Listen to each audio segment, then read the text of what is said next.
How do you handle tough emotions? Let's be clear. Emotions can be hard. Technically, we're not supposed to call some emotions good, some emotions bad, but I'd much rather feel happy than sad or super ticked off or disgusted, sorrow. There's a lot that if I was allowed to categorize them, I'd put some in some really delicious buckets, like to have more of these. Yeah, less of these, put them in the bottom of the sea. So for today, we'll talk about some of those emotions that we prefer not to be with. Let's agree on that term.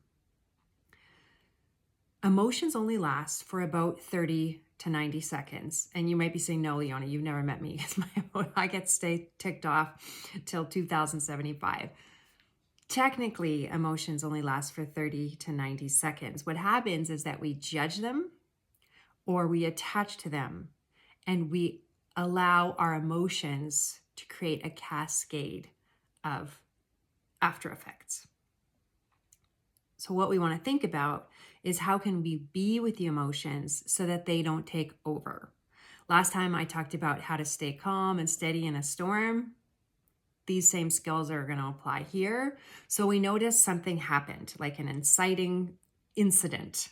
Not exciting. Well, exciting would be awesome. Usually we just want to savor those emotions. Inciting. So something happened. We call this a stimulus. So something happened. There was an experience. Let's say you got bad news. Your doctor called and said, hey, I'm going to refer you to an oncologist. Obviously, we would freak out. Freaking out is not an emotion, although it is welcome and warranted in that situation.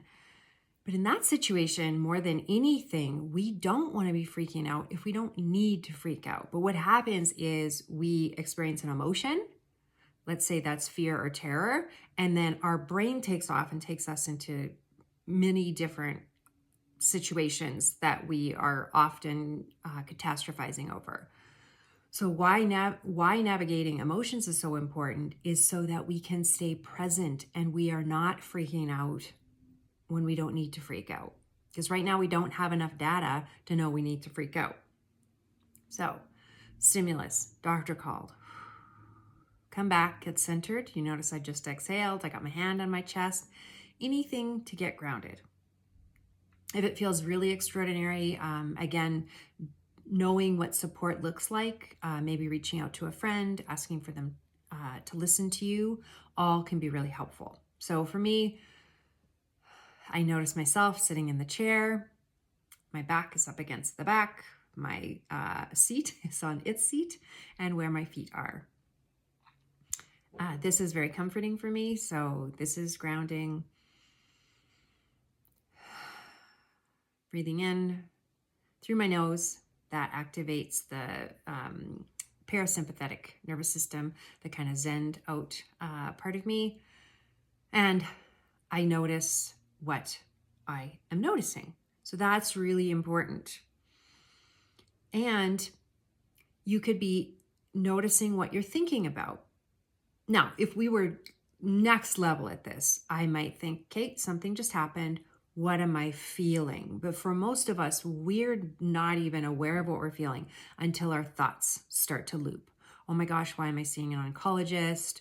My mom died of cancer. I know what this means. And we are 10 miles down the road. We are picturing ourselves with a bald head, going through chemotherapy, walking around with a bucket, planning our funeral.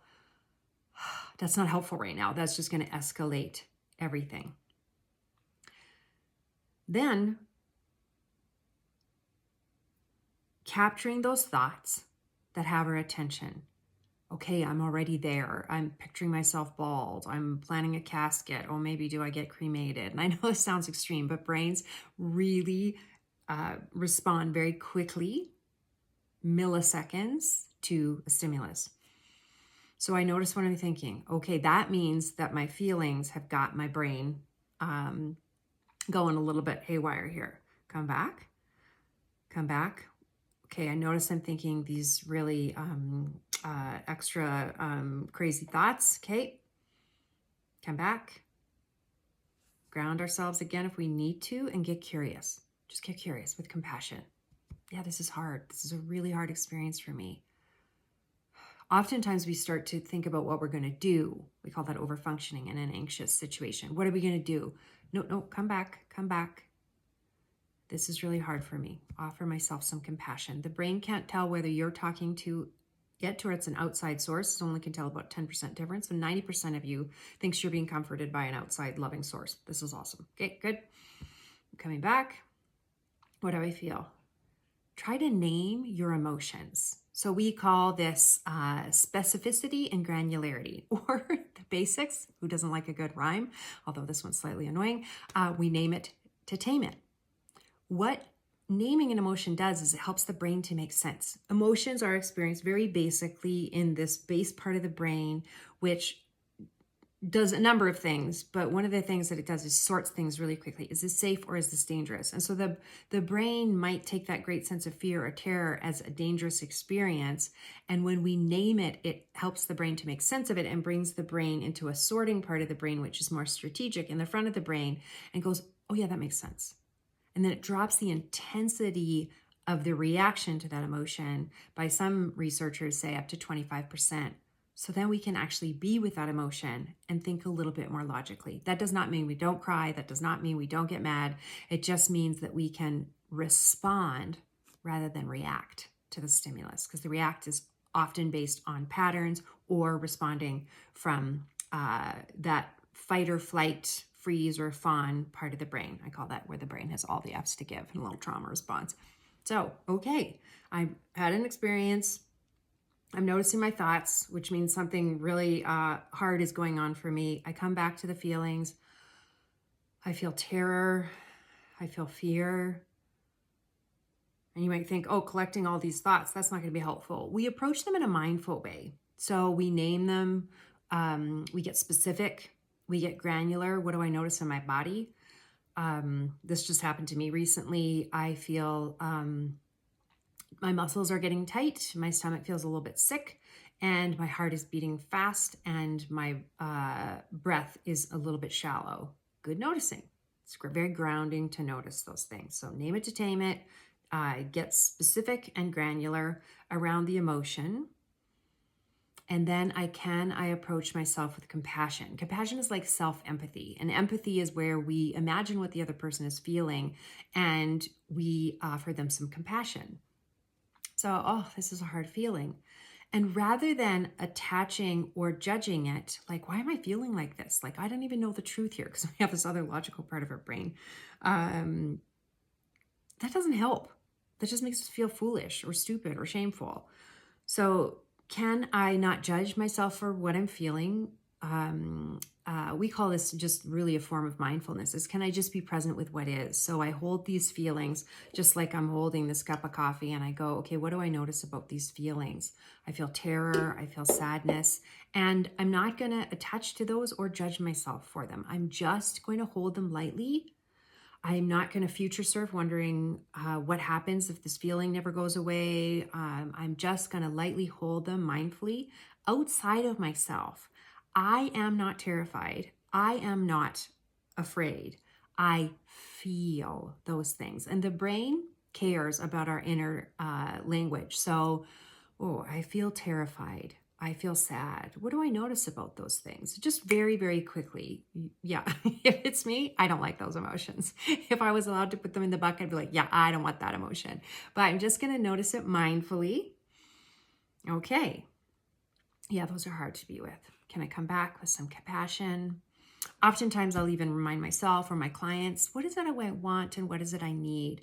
And it might be very instant. I just need something to drink. Okay, go grab something warm to drink, particularly unless you're very hot, which I am not, being Canadian. Grab something warm that can be very soothing. I need a break. Okay, what does a break look like? And maybe if you're at work, that means you only have time to, go to the bathroom, grab something to drink. Sucking through a straw is also very soothing. So what do I want? What do I need? And pay attention as the landscape of emotions change, and think about how I can be with those emotions. When we feel our emotions, we free those emotions. Emotions are energy, and they don't just all of a sudden, die because we choose to ignore them. They are energy. They impact our, a cardiovascular system, as we know from our heart beating faster, our breathing changing. They change our immune system if we don't allow ourselves the capacity and the time to feel them. So, name them to tame them, feel them to free them. 30 to 90 seconds, just breathe through with compassionate curiosity. What am I noticing here? Don't judge. Don't over-attach. Just allow yourself the permission to feel this feeling, knowing that this is challenging. It feels hard. Ask yourself what you want and need, and we can move more onto that in our next video.